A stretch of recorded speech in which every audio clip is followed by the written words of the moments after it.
दोस्तों नमस्कार। स्वागत है आपका मेरे इस हम लोग नामक चैनल में। और इससे पहले कि मैं आगे बढ़ूँ, आपसे रिक्वेस्ट है कि आप मेरे इस शेयर को सब्सक्राइब कर दीजिए। और यदि एंड तक अच्छा लगे तो इसको लाइक कीजिए और अपने दोस्तों के साथ शेयर कीजिए। अभी आज जैसा कि आप जानते हैं कि 5 तारीख है, और आज दिल्ली में जो चुनाव थे विधानसभा के, उनके लिए मतदान हो गया। और मतदान समाप्त हो गया। और उसके बाद जैसा होता है, क्योंकि दूसरी और किसी जगह चुनाव नहीं थे, इसलिए आज ही टीवी चैनलों पर एग्जिट पोल आने लगे। एग्जिट पोल के बारे में जैसे मैं बताऊं कि आपको, ये ना तो कोई साइंस है और ना ही कोई आर्ट है। ये केवल एक आंकड़ेबाजी का खेल है, जो अपने जो सुविधा होती है उसके अनुसार वो अ, दल या वो जो एजेंसी है वो सुविधा या अपने झुकाव के अनुसार, ये मेरा स्ट्रांग मानना है। और आप देखेंगे कि जो 9 या 10 एजेंसियों ने, जिनके आंकड़े मैं आपको दिखाने वाला हूँ, उनके जो आंकड़े हैं उनमें कितना फर्क है और कितनी बड़ी रेंज है वो देते हैं। तो वो केवल एक ये तुक्केबाजी होती है मेरे मानने में। और जैसा आपको मालूम होगा कि जब 2014 का चुनाव हुआ था, तो एक चाणक्य करके, चाणक्य टुडे ऐसा करके कोई चैनल था, उसने बीजेपी को 332 सीटें दी थी, एनडीए को 332 सीटें दी थी। और वो एक्चुअल में, वास्तव में उतनी ही उनको सीटें मिली थी, जो कि दूसरे किसी भी चैनल ने या किसी भी आदमी ने ये प्रेडिक्ट नहीं किया था या आशा नहीं की थी कि एनडीए को इतनी सीटें मिलेगी। तो फिर वो कहने लगे कि वो बहुत ही सही है, उनका एकदम मेथोडोलॉजी सही है, उनका ज्ञान सही है, आदि आदि बहुत सारी बातें होने लगी। लेकिन अंततः वो एक ऐसा ही चुनाव, पहला ही चुनाव और शायद अंतिम चुनाव था, जिसमें उनके आंकड़े वास्तविकता के करीब करीब नजदीक आए। तो केवल तुक्केबाजी है। और अगर ये सही निकल जाते हैं तो वो कहते हैं कि हमारे आंकड़े सबसे सटीक हमने आंकड़े बताए। मैं इस बारे में एक और एग्जांपल दिया करता हूँ कि करीब 65,000 ज्योतिषियों ने इंदिरा गांधी के मृत्यु के बारे में भविष्यवाणी की थी कि उनकी कैसे मृत्यु हुई थी, उनमें से एक की सही हो गई थी। तो वही, इट्स कोइंसिडेंस कि एक की सही हो गई। ऐसा कोई नहीं था कि वो बहुत बड़ा ज्योतिषी था और वो बहुत एक्यूरेट था और बाकी बेवकूफ थे। तो तुक्केबाजी है। कोई भी भविष्यवाणी तुक्केबाजी है, क्योंकि अगर उसके पीछे साइंस नहीं है तो फिर वो सही नहीं है। तो चलिए, मैं आपको दिखाता हूँ क्या एग्जिट पोल के आंकड़े विभिन्न एजेंसियां दे रही हैं। सबसे पहले आप देख रहे हैं कि मार्ट मार्टरीज है, ये बीजेपी को 35 से 40 सीटें दे रही हैं। और इंडियन नेशनल कांग्रेस को 0 से 1 सीट दे रही है। और आपको, आम आदमी पार्टी को 32 से 37 दे रही है। अदर्स में इसमें कोई सीट नहीं है। जैसे एमआईएम और कुछ और छोटी मोटी पार्टियों ने चुनाव लड़े होंगे, तो उनको ये कोई भी सीट नहीं दे रही है। हालांकि एक एक सीट बीजेपी ने चिराग पासवान और जेडीयू के लिए छोड़ी थी, उनका फिगर वो बीजेपी में शामिल है। यानी अगर देखा जाए तो ये एनडीए का फिगर है। और चूंकि इंडी अलायंस यहाँ पे साथ में नहीं लड़ा था, कांग्रेस और आम आदमी पार्टी अलग अलग लड़ी थी। हालांकि आम आदमी पार्टी को तमाम एनडीए के दलों का समर्थन प्राप्त था और उन्होंने उनके लिए कंपेन भी किया था, जैसा कि मैंने अपने पिछले वीडियो में बताया। तो जो आपका फिगर है वो अकेले आपका है, और कांग्रेस का फिगर अकेले कांग्रेस का है। जबकि बीजेपी में दो एनडीए के दल के फिगर शामिल हैं, अगर उनको कोई सीट मिल रही है तो। हालांकि इस डिटेल में किसी सीट वाइज एनालिसिस किसी ने नहीं बताया, वो अगले 1-2 दिन में आएगा। दूसरा एक जेवीसी नाम की संस्थान है, वो 39 से 45 सीट बीजेपी को दे रही है, और 0 से 2 सीट कांग्रेस को दे रही है। यानी कि पिछले वाले सर्वे से ये बेटर बता रही है। और 27 से 34 सीट ये दे रही है आम आदमी पार्टी को। और अदर्स में एक हो सकता है वो एमआईएम की सीट हो। अ, किसी ने डिटेल नहीं दिया। एक बात और, इस एग्जिट पोल के बारे में बताऊं, किसी भी चैनल ने इसको स्पॉन्सर नहीं किया, या किसी चैनल ने ये नहीं कहा कि ये हमारा है। जैसे पहले होता था कि एबीपी न्यूज, सी वोटर या टाइम्स नाउ फलाना ये वगैरह, वो कुछ नहीं। कोई भी जो मुख्य धारा का चैनल है वो अपने आप को इनसे अटैच नहीं कर रहा है, क्योंकि वो औंधे मुंह गिरे थे पिछले 2 चुनाव, 2 या 3 चुनाव में, 2024 के लोकसभा चुनाव में, फिर हरियाणा के चुनाव में, और अंत में महाराष्ट्र के चुनाव में। तो ये केवल एजेंसियां हैं, और ये किस तरह से इनकी फाइनेंशियल मॉड्यूल क्या है मुझे मालूम नहीं है। इसके बाद पी मार्क आते हैं, वो 39 से 49 सीट कांग्रेस को, बीजेपी को दे रही है।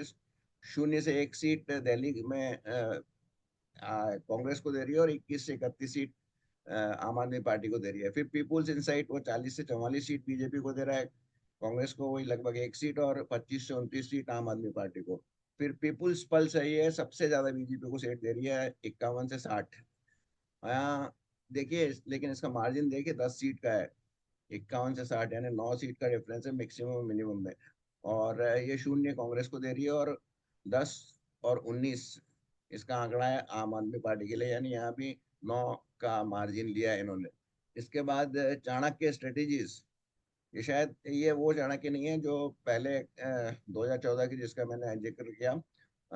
ये हो सकता है उसमें से कोई टूटा हुआ एक छटका हुआ एक हिस्सा हुआ किसी और, उसके किसी पार्टनर ने तोड़ के अपनी अलग कंपनी बना ली होगी। ये बीजेपी को 39 से 44 सीट दे रही है, 2 या 3 कांग्रेस को, सबसे ज्यादा सीटें दे रही है कांग्रेस को। तो क्या कौन जीतेगा कांग्रेस में? क्या संदीप दीक्षित जीतेंगे, या अलका लामा जीतेगी, या फिर कोई और? 25 से 28 सीटें ये आम आदमी पार्टी को दे रहा है। फिर एक पोल्स डायरी है, वो 42 से 50 सीट बीजेपी को दे रही है, 2 शून्य से 2 सीट कांग्रेस को दे रही है, और 18 से 25 सीट दे रही है वो आम आदमी पार्टी को। इसके बाद एक है डीवी रिसर्च, ये 26 से 44 सीट बीजेपी को दे रही है, शून्य कांग्रेस को दे रही है, और 26 से 34 सीटें ये दे रही है आम आदमी पार्टी को। फिर एक है विप वी विप्रेसाइड, ये 18 से 23 बीजेपी की दे रही है। तो ये एक और एकमात्र ऐसी संस्थान है जो बीजेपी को कम सीटें दे रही है, और आम आदमी को 46 से 52 यानी कि पूर्ण बहुमत या बम्पर बहुमत क्या है कि दे रही है। पोल ऑफ पोल्स में देखें तो बीजेपी को 41 सीट मिलने की संभावना है, इंडियन नेशनल कांग्रेस को शून्य, आम आदमी पार्टी को 29, और अदर्स को 0-0। तो ये कुल मिला के एक दो और एजेंसीज का इसमें कवर नहीं किया गया है। वो 2 एजेंसी हैं वो और हैं, वो शायद आम आदमी पार्टी को ज्यादा सीटें दे रही है। तो मैं ये मानता हूँ कि ये केवल तुक्केबाजी होती है। तीर लग गया तो तीर, नहीं तो तुक्का वाली बात है। और इसका मैं बिलीव भी नहीं करता हूँ, और मैं ये भी नहीं मानता हूँ कि ये कोई डायरेक्शन बता रही है, क्योंकि अगर डायरेक्शन बता रही होती तो इतना ज्यादा फर्क नहीं होता। कि अगर आप देखें तो बीजेपी की मिनिमम सीटें इसमें 18 दिखा रहे हैं और मैक्सिमम 60 दिखा रहे हैं, जबकि आम आदमी पार्टी की मिनिमम सीटें, आम आदमी पार्टी की भी 18 दिखा रहे हैं और मैक्सिमम सीटें आम आदमी पार्टी की 52 दिखा रहे हैं। तो इतनी बड़ा डिफरेंस नहीं होता विभिन्न एजेंसियों के। यदि कोई मेथोडोलॉजी होती, कोई साइंस होती है जिसमें कुछ फॉर्मूलेज होते हैं, ये सब कंक्लूजन्स होते हैं कुछ डाटा के, जिनको हम हर एजेंसी हर आदमी अपने अनुसार मैनिपुलेट करता है। मैनिपुलेट नहीं, इंटरपुलेट करता है। ये कोई वास्तव में है तो ये एक इंजीनियरिंग की, एक्स्ट्रापुलेट करता है उन डाटों के बीच में, और एक फिगर निकाल के देता है। जहां तक वोटिंग परसेंटेज का सवाल है, कुछ लोग कह रहे हैं कि बीजेपी को 46% और आम आदमी पार्टी को 44% वोट मिल रहे हैं, यानी कि 2% वोट का एज है, एडवांटेज है बीजेपी को। कांग्रेस को 8-9% वोटों की बात कर रहे हैं। लेकिन इसमें इस जो वाइट विपरसाइज है, इसके आंकड़े शामिल नहीं है। तो मैं आपको ये कहूंगा कि इन पे मत जाइए। ये केवल और केवल कंटेंट देते हैं यूट्यूबर्स को और मेन मेन मीडिया चैनल्स को, क्योंकि चैनल्स को भी पैसे कमाने होते हैं, तो उनको लंबी चौड़ी बहस करनी होती है। बड़े बड़े जो पैनलिस्ट होते हैं उनके, जो कुछ स्थायी पैनलिस्ट होते हैं, कुछ गेस्ट होते हैं, उन सबको भी पैसे कमाने का एक जरिया होता है। वो आते हैं, डिस्कस करते हैं, और जैसा हमेशा होता है कि इसमें आम आदमी पार्टी हार रही है तो आम आदमी पार्टी इस पे विश्वास नहीं करेगी। जो जहां पर डिस्कशन आम आदमी पार्टी को ज्यादा वोट मिल रहा है, तो वो इसको सही मानेंगे और बोलेंगे कि हमारे इससे परफॉर्मेंस बहुत बेटर रहेगी। हम नहीं मानते कि हमको 50 सीट ही मिलेगी, हमारा आंकड़ा जो अनुमान है कि हमको 60 से 65, इस तरह की बातें करेंगे, और यही बीजेपी भी कहेगी। लेकिन मेरा जो मानना है, अरे तुक्केबाजी है, कि इस चुनाव में या तो बीजेपी को आउटराइट विक्ट्री मिलेगी, यानी 50 से ज्यादा सीटें मिलेगी, या आम आदमी पार्टी को 50 से ज्यादा सीटें मिलेगी। ये कोई नेक टू नेक नहीं होगा। और जो दिल्ली का वोटर है, या अक्रॉस कंट्री जो भी वोटर है, वो अब इस बात में बिलीव नहीं करता है कि वो आधी आधी आधी अधूरा किया जाएगा। ये सबसे पहले हुआ था 2007 के उत्तर प्रदेश के चुनाव में, जब उन्होंने मायावती को स्पष्ट बहुमत दिया था। उसके बाद 12 के चुनाव में उन्होंने अखिलेश यादव को स्पष्ट बहुमत दिया था। यानी कोई हैंकी पैंकी चीज नहीं है कि सरकार काम करने के बजाय इसी जुगाड़ में बनी रहे कि वो अपने का अपन कैसे टिकी रह सके। क्योंकि उनका बहुत बुरा एक्सपीरियंस था मनमोहन सिंह सरकार का, आम आदमी का। इसलिए वो कोशिश यही करती है कि एक ही पार्टी को या एक ही गठबंधन को अच्छे से बहुमत दे, ताकि उसको आराम से सरकार चला सके और वो काम कर सके, इसको इसकी चिंता नहीं रहे कि कल उसकी सरकार गिर जाएगी। तो दिल्ली में भी यही होगा। 36 और 34 और 36 का आंकड़ा नहीं आने वाला है, 50 और 20 का आंकड़ा ही आने वाला है। इसमें कांग्रेस के जितने भी आ जाएंगे वो आप डिस्काउंट कर लीजिए, उतने 50 से कम हो जाएंगे या उतने 20 से ज्यादा हो जाएंगे, इतना ही फर्क पड़ेगा। लेकिन ना हंग असेंबली होगी, एक वन तरफा रिजल्ट आएंगे। क्योंकि जो मैं 20 सीट बता रहा हूँ, या जो मैं डिफरेंस बता रहा हूँ 20 सीट का, कि 20 सीट वो केवल वो मुस्लिम बाहुल्य सेट जो सीटें हैं, उन पे आप निश्चित रूप से कह सकते हैं कि वहाँ आम आदमी पार्टी जीतेगी। और अभी तो जो कुछ एक आध चैनल ये बता रहे थे कि जो मुस्लिम परसेंटेज है वोट का, वो बीजेपी का कांग्रेस से ज्यादा है। हालांकि आउटराइट तो 60 से 70% तो वो आम आदमी पार्टी को देंगे, लेकिन जो बाकी बचे हुए हैं उनमें मुस्लिमों ने बीजेपी को वोट ज्यादा दिया है। और कुछ लोग ज्ञान दे रहे हैं कि महिलाओं ने भी आम आदमी पार्टी को ज्यादा दिया है। ये कहाँ से बिगड़ लाते हैं, एक 100 150 200 500 आदमी को लेके कैसे इसको एक्सट्रापोलेट करते हैं, ये भगवान जाने। ये इंजीनियरिंग नहीं है, ना ही साइंस है। तो इस तुक्केबाजी में ज्यादा मत कीजिए, केवल ये मनोरंजन के हैं और आपको बहस करने हैं। यूट्यूबर्स और जो मीडिया चैनल को है कंटेंट देते हैं, और आपको उनकी बकबक सुनने का एक मौका देते हैं, ताकि आप भी अपना किसी तरह से मनोरंजन कर सकें। असली तो जो बहस होगी और वो होगी, वो खेल शुरू होगा 11 बजे के बाद 8 तारीख को। क्योंकि उसके पहले भी जैसे आपने हरियाणा में देखा कैसे बाजी बाजी पलटी थी।